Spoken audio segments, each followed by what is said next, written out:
What screams, "I'm trying too hard to look rich"? Philippines edition. When an OFW visits the Philippines, the neighbors expect the OFW to bring home treats for them. The OFW's family and friends expect to be treated by the OFW to restaurants and parties.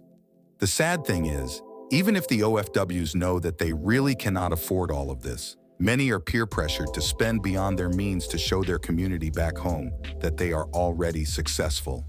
Splurging on overpriced food and expensive restaurants when you haven't even paid your outstanding debt, borrowing money for your child's one-year birthday party. I had an office mate before who is social, as in social. Every weekend naggagala or travel. Frequent din siya mag-travel outside the country at mag-flaunt ng kung ano-ano. Then one time naaya kami ng mutual friend namin mag-El Nido.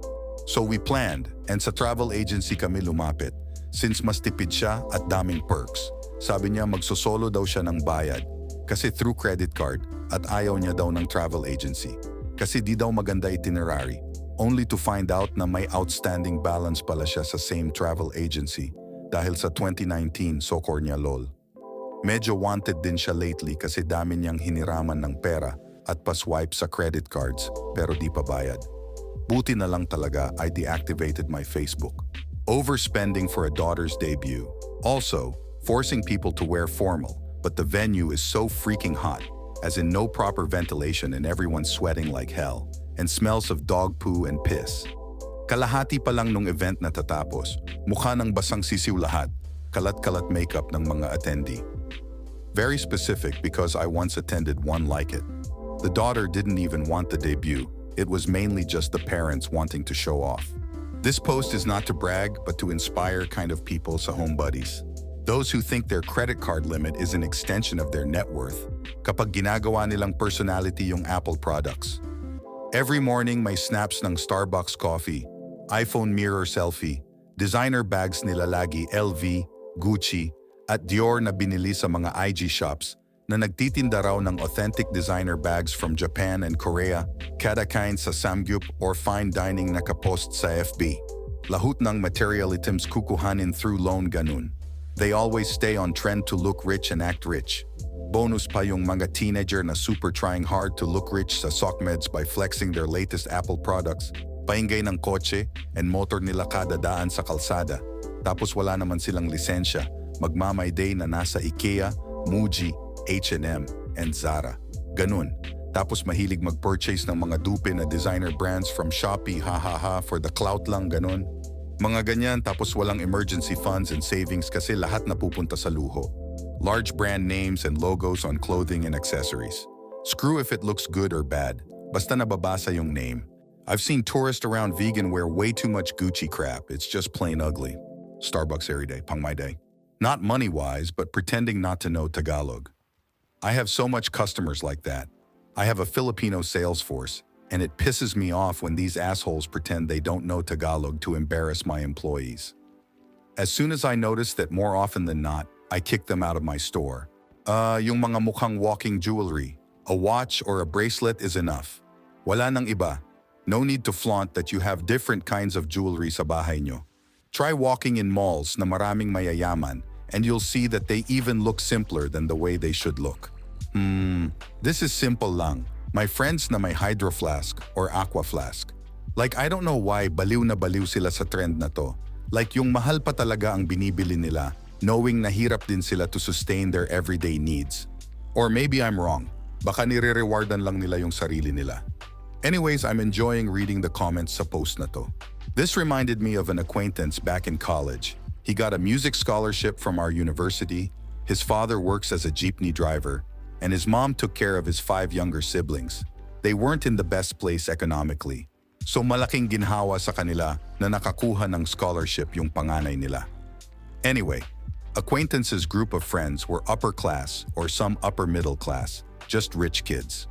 He felt pretty left out kasi everyone sa group nila can go to the movies or buy whatever they want.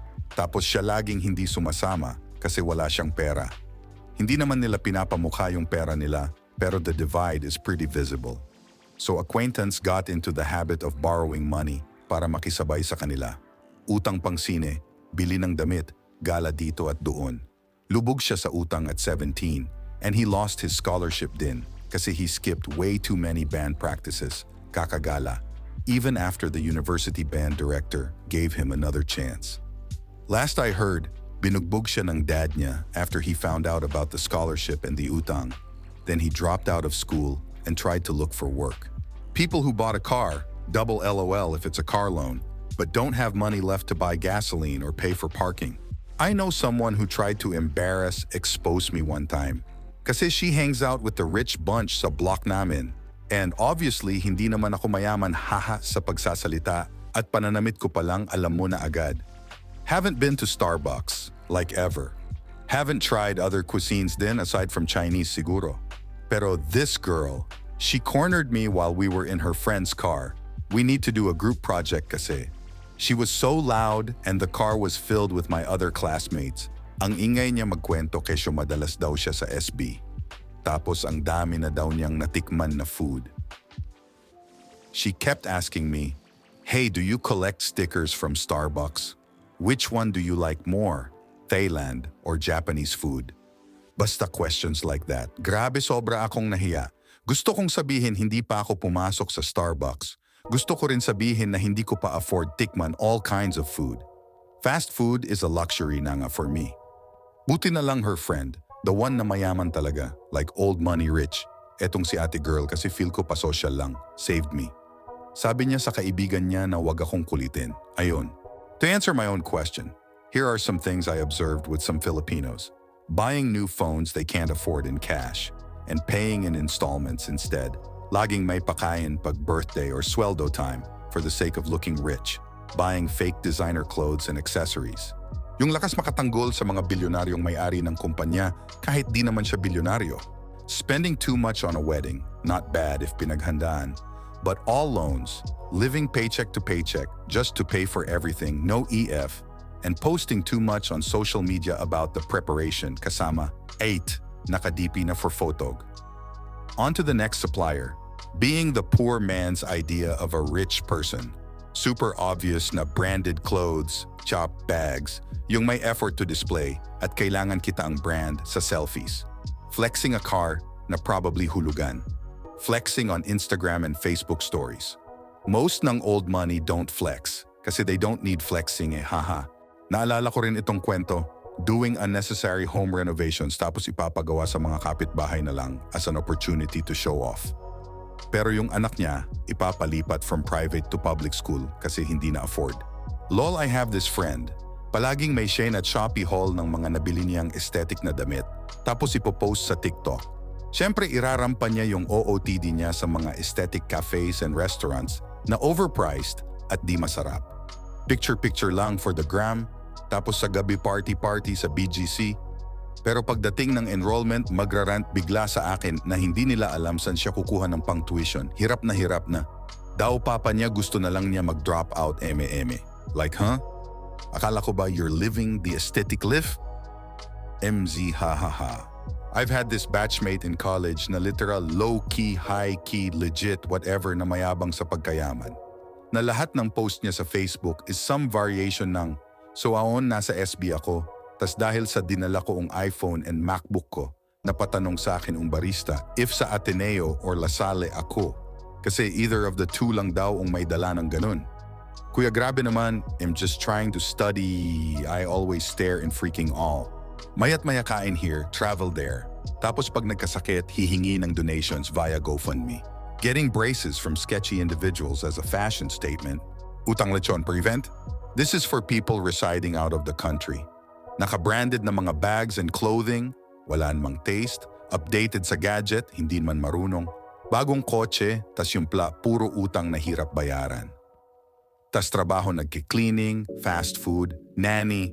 I don't downgrade these jobs. But knowing how hard your job is, then ipambibili mo lang ng Hermes kesa pinangkain or ipambayad sa utang. These people, nagpapa-braces pero hindi naman makabalik sa dentist monthly kasi walang pambayad. Yung panay IG story ng panay diamond peel treatment niya with caption na, "Thank you insert name here for keeping my face great," tapos followed with, "I went to have my teeth checked, then have them whitened." Sabay, kasi madami nagtatanong ano gamit ko sa teeth ko, ito po product ko. Tapos may not sponsored and private. Naman IG account niya. Kaya what really is the point? Hehehe. Look, I love taking care of my skin. Yun ang one thing that I really spend a decent amount on, so gets ko yun. But di ko naman pinagsisigawan every time I have a facial or spa day. Lol. Lalong I don't feel the need to share lahat ng purchase ng products. I use not just for my face but for everything, lalo na on a weekly basis. Hehe, may ba naman sa ibang sagot? Kasi agree ako sa everything else. Pupunta ng beach or biyahe once a year, tapos pagdating sa destination, picture dito, picture doon, iba-ibang scene, and iba-ibang background. Importante dapat na nature yung background, and dapat walang background that is easy to identify, like signs, words, or labels. Carefully curated din yung pictures, kasi dapat they look good in the pictures. They have different outfits, and iba-iba talaga yung backgrounds. Tapos, pag uwi sa FB, dahan-dahan yung pag-post ng lahat ng pictures na nakuha. Once every weekend, magpo-post ng picture with matching caption. Ang gusto nilang effect is that they have enough money to travel once a week every weekend. Which ones do you agree with? Comment below. Like and subscribe for more.